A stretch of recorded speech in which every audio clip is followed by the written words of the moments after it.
양자 시리즈를 진행하면서 최대한 짧은 시간 안에 많은 내용을 전달하려고 노력했습니다. 하지만 양자 컴퓨터라는 분야는 등장하는 용어 자체가 어렵습니다. 큐비트는 무엇인지, 중첩과 얽힘은 무엇이 다른지, 결맞음은 왜 중요한지, 오류 수정은 왜 양자 산업의 미래를 결정하는지, 사실 이러한 핵심 용어들을 이해하지 못하면 양자 컴퓨터를 끝까지 이해하기 어렵습니다.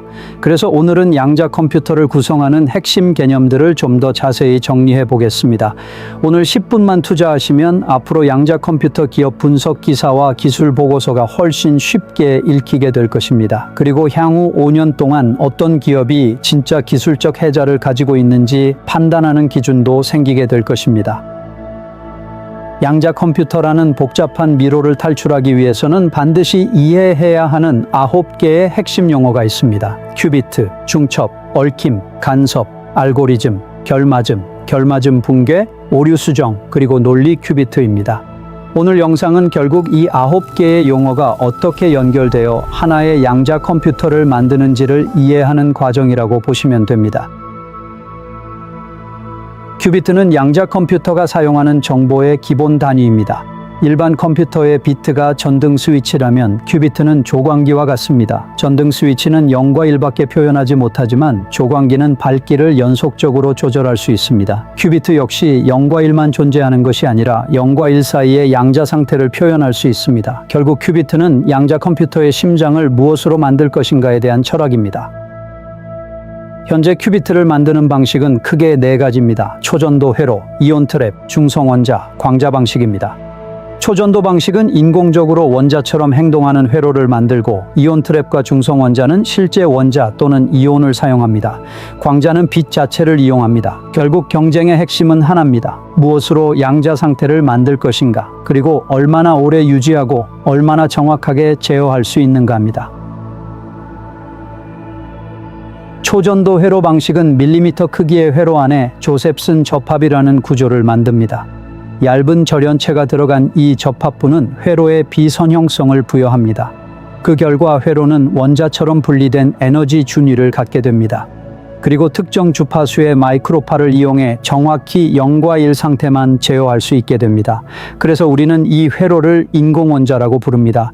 작은 구조물이 마치 원자처럼 행동하기 시작하는 것입니다. 빙글빙글 돌아가는 동전을 생각해 보십시오. 동전이 멈추기 전까지는 앞면인지 뒷면인지 알 수 없습니다. 양자 상태 역시 비슷합니다. 이 동전이 300개 있다고 상상해 보십시오. 모든 조합을 표현할 수 있는 거대한 상태 공간이 만들어집니다. 이것이 중첩입니다. n개의 큐비트는 이에 n제곱개의 상태 공간을 표현할 수 있습니다. 큐비트가 하나 늘어날 때마다 연산 공간은 2배로 증가합니다. 300개의 큐비트는 이에 300제곱개의 상태를 표현할 수 있습니다. 이것은 우주의 원자 수보다도 훨씬 큰 숫자입니다. 물론 이것이 모든 경우를 동시에 계산한다는 뜻은 아닙니다. 그러나 양자 알고리즘이 활용할 수 있는 연산 공간이 기하급수적으로 커진다는 의미입니다. 이것이 양자 컴퓨터가 기존 컴퓨터와 완전히 다른 이유입니다. 중첩이 연산 공간이라면 얽힘은 그 공간을 통제하는 힘입니다. 서울과 뉴욕에 있는 두 주사위가 항상 같은 숫자를 낸다고 상상해 보십시오. 이것이 얽힘을 설명하는 비유입니다. 물론 실제 정보가 빛보다 빠르게 이동하는 것은 아닙니다. 하지만 두 큐비트가 하나의 시스템처럼 행동한다는 점은 잘 보여줍니다. 중첩만 있다면 큐비트들은 각자 따로 움직이는 독립적인 존재입니다. 그러나 얽힘이 추가되면 시스템 전체가 하나의 유기체처럼 행동합니다. 즉 중첩으로 연산할 수 있는 공간을 만들고 얽힘으로 그 공간을 통제하는 것입니다. 이것이 양자 컴퓨터의 핵심 구조입니다. 많은 사람들이 양자 컴퓨터는 모든 경우를 동시에 계산한다고 생각합니다. 하지만 실제로는 정답의 확률을 높이고 오답의 확률을 낮추는 과정입니다. 쇼어 알고리즘이나 그로버 알고리즘도 결국 확률의 진폭을 조작하는 기술입니다. 정답에는 보강 간섭을, 오답에는 상쇄 간섭을 일으킵니다. 노이즈 캔슬링 헤드셋을 생각해 보십시오. 소음은 제거하고 음악만 남깁니다. 양자 알고리즘도 동일합니다. 큐비트를 회전시키고 얽힘을 조정하면서 정답의 확률 진폭은 1에 가깝게, 오답의 확률은 0에 가깝게 만듭니다. 양자 컴퓨터는 결국 확률을 설계하는 기계입니다. 결맞음은 양자 컴퓨터의 가동 시간입니다. 여러 큐비트의 파동이 일정한 위상 관계를 유지하며 함께 움직이는 상태입니다. 중첩 상태의 큐비트들은 복소수 형태의 확률 진폭을 가지고 있습니다. 결맞음은 이 진폭들이 서로 무너지지 않고 약속된 규칙대로 정밀하게 정렬되어 있다는 뜻입니다. 하지만 이 상태는 매우 불안정합니다. 외줄타기로 비유하면 결맞음은 외줄 위에서 완벽하게 균형을 잡고 서 있는 상태입니다.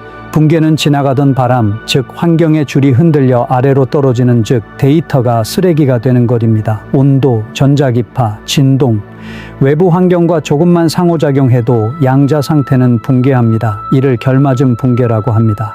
결맞음은 양자 컴퓨터라는 거대한 연산 시스템이 작동 가능한 상태를 유지하는 가동 시간이자 연산의 품질 그 자체입니다. 따라서 결맞음 시간을 늘리는 것은 공학적 난제이자 기업의 핵심 자산입니다. 기업들은 결맞음 시간을 늘리기 위해 세 가지 방법을 사용합니다. 첫째는 극저온 냉각 기술은 초전도 방식을 사용하는 리게티 같은 기업들은 절대 0도에 가까운 극저온 환경을 유지하여 열 노이즈로부터 결맞음을 보호합니다. 둘째는 재료 공학적 접근입니다. 불순물을 극도로 제거한 실리콘을 사용하거나 초전도 회로의 표면을 매끄럽게 처리하여 결맞음 붕괴의 원인인 표면 결함을 줄입니다. 셋째는 오류 수정입니다. 하드웨어적으로 결맞음 시간을 늘리는 데 한계가 오면 오류 수정 코드를 통해 붕괴된 데이터를 실시간으로 복구하며 논리적 결맞음 시간을 인위적으로 늘려갑니다. 결맞음 시간이 길수록 더 길고 복잡한 알고리즘을 실행할 수 있습니다. 오류 수정은 양자 산업 최대의 난제입니다. 오타 자동 교정 시스템과 같습니다. 수많은 큐비트가 서로를 감시하며 잘못된 값을 실시간으로 수정합니다. 최근 주목받는 QLDPC, 즉 양자 저밀도 페리티 검사 기술은 적은 물리 큐비트만으로도 효율적인 오류 수정을 가능하게 합니다. 질문 하나 드리겠습니다. 큐비트 1000개가 있는 컴퓨터와 큐비트 100개지만 오류 수정을 완벽히 해서 연산하는 컴퓨터 중 무엇이 더 가치 있을까요? 정답은 후자입니다. 지금 업계는 물리 큐비트에서 논리 큐비트의 시대로 넘어가고 있습니다. 오류 수정 기술이 없는 양자 컴퓨터는 계상이 없는 수학 시간과 같습니다. 그래서 오류 수정 기술을 가진 기업이 결국 시장의 표준을 주도할 가능성이 높습니다. 현재 오류 수정을 위해 가장 널리 사용되는 방식은 서피스 코드입니다. 구글, IBM 등 대다수 초전도 큐비트 기업들이 채택하고 있는 방식입니다. 2차원 평면상에서 인접한 큐비트만 연결하면 되기 때문에 현재의 반도체 공정 리소그래피과 호환성이 가장 높습니다. 구현은 쉽지만 오버헤드가 엄청나고 수천 개의 물리 큐비트가 필요합니다. 즉 가성비가 낮아 상용화까지 더 많은 시간이 걸립니다. LDPC 방식은 최근 학계에서 미래의 승자로 가장 유력하게 거론되는 차세대 기술입니다. 2차원 평면의 제약을 벗어나 큐비트들을 더 복잡한 그래프 형태로 연결합니다. 훨씬 효율적이지만 구현 난이도가 높습니다. 보손릭 코드와 캣 큐비트 방식은 아예 하드웨어 단계에서 오류를 줄이려는 접근입니다. 앨리스 엠밥 같은 기업들이 추구하는 방식입니다. 초전도 회로 내에서 전자의 스핀이 아닌 빛, 광자과 같은 파동의 성질을 이용해 정보를 저장합니다. 큐비트의 물리적 설계 단계부터 오류를 줄이려 합니다. 향후 양자 산업의 승자는 누가 더 효율적인 오류 수정 체계를 구축하느냐에 달려 있습니다. 지금 기업들이 발표하는 큐비트 수는 대부분 물리 큐비트입니다. 하지만 우리가 진짜 원하는 것은 논리 큐비트입니다. 투자의 핵심은 누가 더 많은 큐비트를 만들었느냐가 아닙니다. 누가 더 효율적으로 오류를 제거하고 논리 큐비트를 상용화하느냐입니다. IBM은 2029년까지 QLDPC를 이용해 IBM 퀀텀 스타링이라는 대규모 오류 수정 양자 컴퓨터를 구축하겠다는 계획을 밝혔습니다. 프랑스 미국 기반의 양자 스타트업인 알리스 앤드 밥은 캣 큐비트와 QLDPC의 효율적인 오류 수정 알고리즘을 결합하여 필요한 물리 큐비트 수를 획기적으로 낮추는 데 집중하고 있습니다. 또한 광자 기반의 양자 컴퓨터를 개발하는 자나두는 광자 특성상 초전도 방식보다 연결성이 유연하기 때문에 물리적으로 떨어진 큐비트끼리 상호작용할 수 있어서 복잡한 연결 그래프를 요구하는 QLDPC를 구현하기에 훨씬 유리한 환경입니다. 투자자 입장에서 보신다면 얼마나 많은 큐비트를 만들었나 라는 뉴스 헤드라인보다는 어떤 오류 수정 알고리즘을 최적화하여 논리 큐비트의 효율성을 높이고 있는가를 확인하는 것이 해당 기업의 기술적 해자를 평가하는 더 정확한 지표가 될 것입니다. 향후 기업 분석을 하실 때 이 기업이 하드웨어 확장성에 집중하는지 아니면 수학적 알고리즘 효율성으로 돌파구를 찾고 있는지 구분해 보시면 기업의 전략적 방향성을 명확히 파악하실 수 있을 것입니다. 오늘 여러분은 미래 산업의 핵심 용어를 배웠습니다. 이제 양자기술 투자 보고서를 보시면 결맞음 시간, 오류 수정 코드, 논리 큐비트 수라는 단어가 보일 것입니다. 앞으로는 단순히 큐비트 개수만 보지 마십시오. 결맞음 시간은 얼마나 되는가, 오류 수정은 어떤 방식으로 하는가, 논리 큐비트는 얼마나 확보했는가, 이 세 가지 질문이 앞으로 양자 산업의 승자를 가려낼 것입니다. 다음 시간에는 양자 컴퓨터의 기술 성장 단계를 다루겠습니다. 감사합니다.